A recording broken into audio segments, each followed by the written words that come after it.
Bagaimana mungkin Ustaz ini begitu berani mengkafir-kafirkan, mengkufur-kufurkan Islam Nusantara. Sementara kita tahu bahwa Islam Nusantara adalah Islam yang senantiasa bisa menerima situasi sosial kultural masyarakat. Saya menyeru kaum muslimin Sumatera Barat berada pada kekafiran. Maka di mimbar ini sudah saya sampaikan, di mimbar-mimbar yang lain, bagaimana hukum kekafiran, bagaimana bentuk kekafiran Islam Nusantara yang disokong oleh presiden. Yang waras tidak boleh mengalah terhadap mereka para pencoleng-pencoleng agama yang menjadikan agama sebagai alat politik.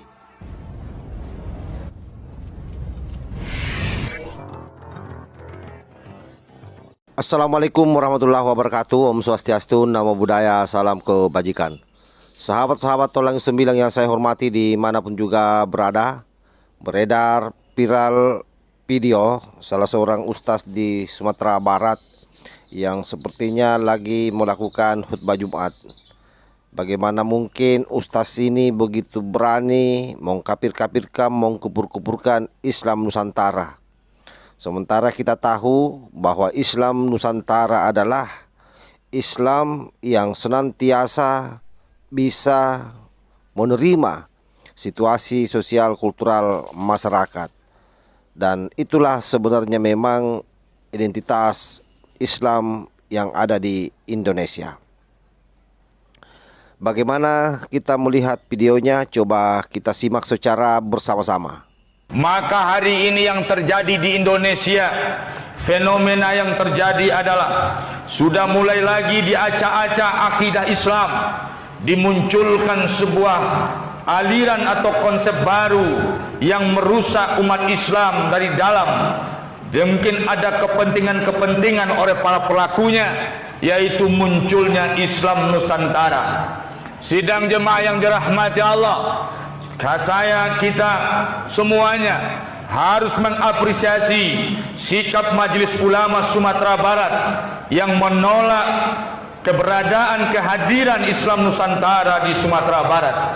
Namun sikap itu hari ini sidang jemaah kembali mendapat tekanan, teguran dari Ketua MUI Indonesia dan beberapa tokoh di Indonesia. Hal ini sidang jemaah yang dirahmati Allah, saya sebagai ketua GNPF, sebagai salah seorang pendakwah di Sumatera Barat, saya menyeru kaum muslimin Sumatera Barat siap membantu, siap bersama membela keputusan Majelis Ulama Sumatera Barat. Karena keputusan Majelis Ulama Sumatera Barat berada pada kebenaran, sedangkan teguran-teguran yang tekanan-tekanan berada pada kebatilan. Maka untuk itu sidang jemaah, kita harus tahu kebatilan apa yang ada pada Islam Nusantara. Karena siapa saja yang membela kebatilan, walaupun dia ketua Majelis Ulama Indonesia, maka dia bersama orang yang batil, dan dia adalah man tasabbaha biqaumin fahuwa minhum, dan dia terkena pada pembatal Islam. Pembatal Islam itu salah satunya adalah orang yang tidak mengatakan orang musyrik, maka dia jatuh kepada kemusyrikan. Orang yang tidak mengkafirkan orang yang kafir, maka dia jatuh kepada kekafiran. Maka Ketua Majelis Ulama Indonesia dari mimbar Sumatera Barat ini kita nasihati agar dia rujuk kepada sikapnya. Sebagai Majelis Ulama, dia bisa mengkhianati ulama-ulama se-Indonesia. Untuk itu sidang jemaah, kalau tidak percaya, dialogkan di Majelis Muzakarah. Apakah kita umat Islam bisa menerima Islam Nusantara atau tidak, atau Islam Nusantara berada pada kekafiran? Maka di mimbar ini sudah saya sampaikan, di mimbar-mimbar yang lain, bagaimana hukum kekafiran, bagaimana bentuk kekafiran Islam Nusantara yang disokong oleh presiden, yang disokong oleh power-power kekuasaan, yang kita minta orang power kekuasaan, para penguasa rojok dan kembali memihak kepada umat Islam, memihak kepada kebenaran.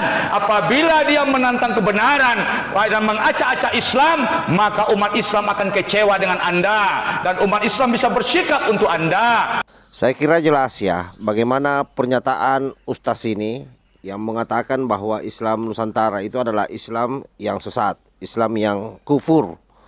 Dan tidak sampai di situ saja, siapapun katanya yang ikut-ikutan atau tidak berani mengatakan, maka dia termasuk dalam golongannya.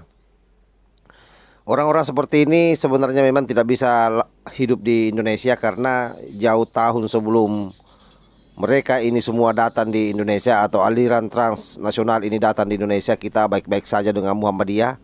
Tidak ada yang saling mengkafir-kafirkan. Kalaupun ada perbedaan satu sama lain, itu masih sebatas dalam diskusi yang sama-sama kita saling berjalan beriringan. Sekalipun kita berbeda, ya paling soal kunut dan tidak kunut. Nah, kalau orang-orang ini memang sudah lain, berani dia mengambil alih tugas Tuhan, mengkafirkan sesama umat muslim kalau sudah berbeda dengan dia. Inilah yang paling menakutkan di negeri ini, karena menurut data yang ada, hampir seluruh telolit yang ditangkap di Indonesia itu, kalau kita melihat latar belakang pemahaman agamanya, rata-rata datang dari Salafi Wahabi. Oleh karena itu sangat wajar kalau misalnya orang-orang seperti ini dilarang ajarannya di Indonesia. Dan saya kira tepat kalau LDNU Pusat atau Lembaga Dakwah Nahdlatul Ulama Pusat pernah merekomendasikan agar ajaran Salafi Wahabi dilarang penyebarannya di Indonesia. Dan termasuk yang paling terakhir, di video sebelumnya ini saya juga sudah meng-up bagaimana Kiai Said Akil Siraj merekomendasikan BNPT untuk mengusulkan ke Presiden agar dikeluarkan aturan semacam Kepres untuk melarang ajaran ini, karena ini sangat berbahaya. Padahal mereka sebenarnya ini lagi membawa agenda. Apa agendanya? Adalah bagaimana melemahkan seluruh budaya-budaya rakyat yang ada di Indonesia dengan menggunakan agama sebagai alat untuk memukul budaya-budaya tersebut. Nah, inilah salah kaprahnya mereka. Padahal kita tahu bahwa proses penyebaran Islam di Indonesia itu sangat erat kaitannya dengan budaya. Bagaimana Sunan Kalijaga misalnya memainkan wayang dan mengisi lirik-liriknya dengan lapas-lapas atau teks-teks Al-Quran. Itu jelas sekali, sehingga kemudian kenapa banyak orang yang ikut masuk Islam, karena kita memang dalam proses penyebarannya oleh nenek moyang kita itu penuh dengan itu menyapa nilai-nilai kultural yang ada di masyarakat. Karena itu tentu yang menjadi problem terbesar kita hari ini adalah ketidakmampuan kita membangun narasi-narasi yang positif. Bagaimana mengkanter orang-orang ini semua yang selalu merasa benar sendiri. Padahal apa yang dia sampaikan ini adalah fitnah, ujaran kebencian sebenarnya, karena mengkafir-kafirkan orang lain di luar daripada orang yang memiliki mazhab yang sama dengan dirinya. Padahal tataran yang diperdebatkan ini sebenarnya tataran fikih. Yang namanya fikih itu relatif, sangat tergantung di mana misalnya itu diberlakukan. Karena bagaimanapun juga orang menafsirkan Al-Quran, menafsirkan hadis dalam bentuk fikih keluarannya, itu sangat terkait dengan situasi sosial yang dihadapi oleh para penafsir. Dan saya kira itu sudah final didiskusikan. Oleh karena itu kalau orang berbeda tidak ada masalah. Yang bermasalah adalah kalau misalnya sudah mulai mengkafir-kafirkan dan mengkubur-kuburkan orang. Apalagi menganggap bahwa Islam Nusantara ini adalah sesat. Dan anehnya lagi bawa-bawa Presiden Jokowi bahwa pemerintah melegitimasi Islam Nusantara. Ya pasti dilegitimasi, karena jelas Islam di Indonesia ini sudah berlangsung lama dan hampir tidak ada masalah. Dia hanya bermasalah ketika para kadrun datang ke Indonesia.